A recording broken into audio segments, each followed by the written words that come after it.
Assalamu alaykum wa rahmatullahi wa barakatuh. Alhamdulillah, hapa tupo katika eneo la Arafa.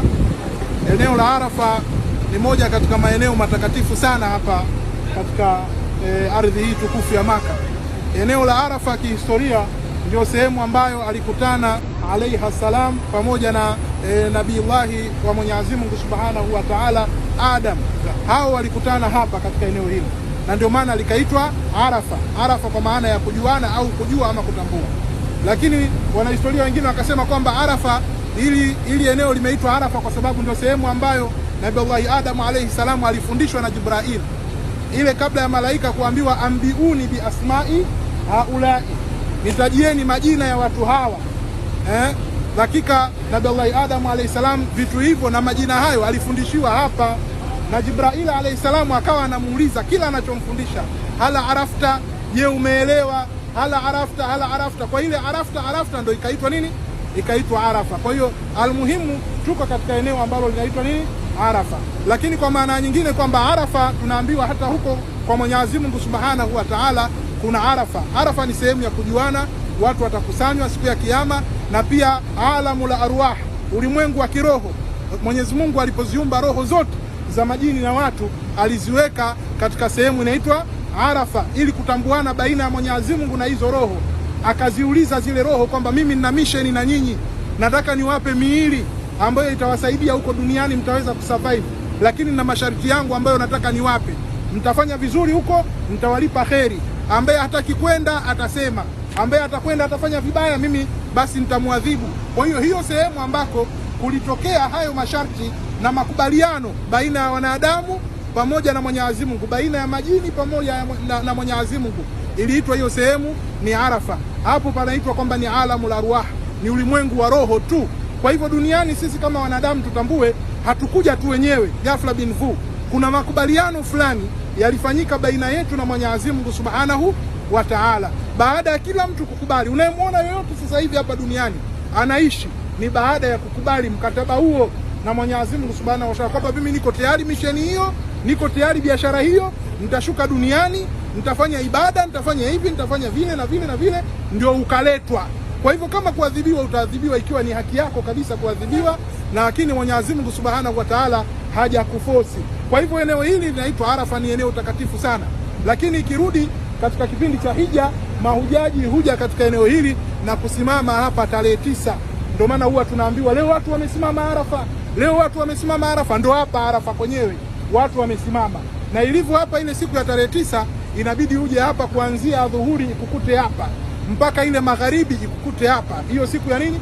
Ya Arafa. Ibada yake ni kuwepo hapa eneo hili, kama pale tulipoona mpaka ile hadu ya Arafa inapoanzia, inabidi uingie uwepo katika eneo hili. Hiyo ndio ibada inatakiwa mtu awepo katika eneo hili. Lakini unapoambiwa kusimama, sio kwamba masaa 24 basi uwe ndo umesimama.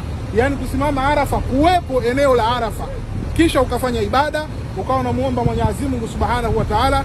Na sisi alhamdulillah tuna ile dua ya Imam Hussein alayhi salam siku ya Arafa, dua nzuri sana.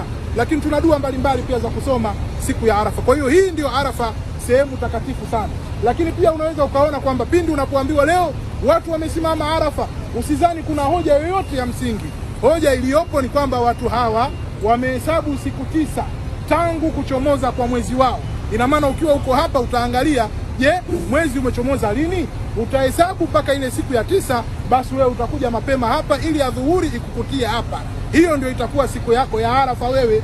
Na wewe ambaye uko zako huko Tanzania, basi utahesabu ile siku ya 9 tangu umeuona mwezi wewe. Hawa pia hapa wanauona mwezi. Sio kwamba kuna muujiza hapa wa Mwenyezi Mungu. Kinachomata hapa ni mwezi na jua lile pale. Kwa hivyo wao wanaishi kama sisi vile vile.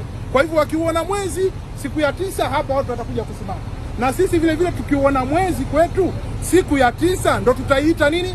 Arafa. Kwa hiyo Arafa ni sehemu, ndio iko sehemu na kuna matukio yametokea, lakini si hapa tu, hata huko kwa Mwenyezi Mungu kuna nini? Kuna Arafa. Lakini tutambue kwamba Arafa ni siku maalumu, ni siku ya 9 katika mwezi wa Dhulhijja. Kwa hivyo wewe utahesabu popote ulipo duniani, siku ya 9 mwezi ni Dhulhijja, hiyo siku utaita nini? Utaita Arafa. Sio lazima uje hija.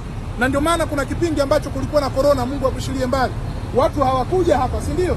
Na kama walikuja labda wawili watatu. Lakini je, hakukuwepo na ile siku ya Arafa?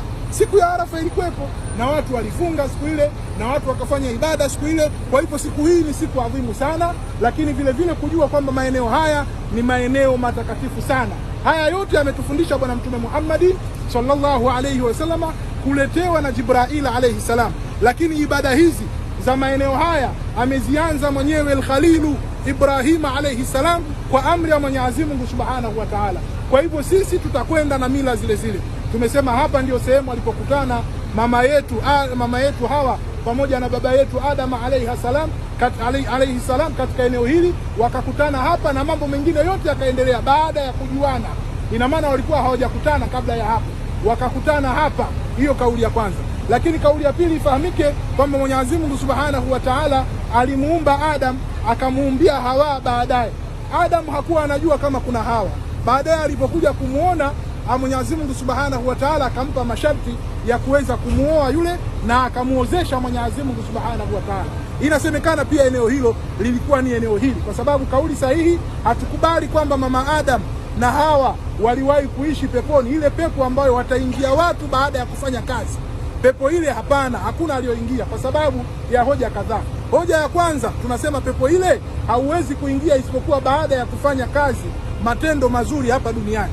Ukishakuwa umefaulu, basi wewe unaweza kuingia pepo ile. Sasa wao walikuwa bado hawajafanya, wataingizwa vipi katika pepo ile?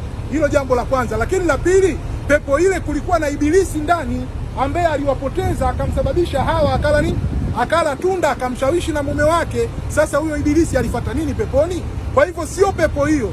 Janna inatumika kwa maana ya bustani, ni sehemu nzuri Mwenyezi Mungu aliiandaa, akaweka mito, akaweka na raha mbalimbali. Kwa hivyo sehemu hiyo inasadikika ni sehemu hii hapa, ndio ambako walikutana na wakaishi hapa. Baadaye walipofukuzwa ndio wakaenda wakaangukia Iraki huko, sehemu kame kavu pasipokuwa na chochote.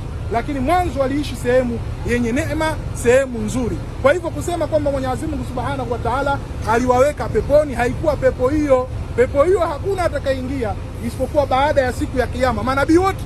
Na ingekuwepo ambaye angeingia angekuwa ni Muhammad bin Abdullah sallallahu alaihi wasallam, lakini Muhammad hajaingia, alipitishwa tu akaiona kwamba hiyo ndo pepo, huo ndo moto siku ya Isra wal Mi'raj. Sasa vipi Nabii Adam awe anaishi humo, bado hajamwabudu Mwenyezi Mungu Subhanahu wa Ta'ala, bado hajahesabiwa amali zake, tena anaishi humo na mke wake, tena wanamuasi Mwenyezi Mungu humo peponi, tena kuna ibilisi naye nyoka anakaa humo peponi.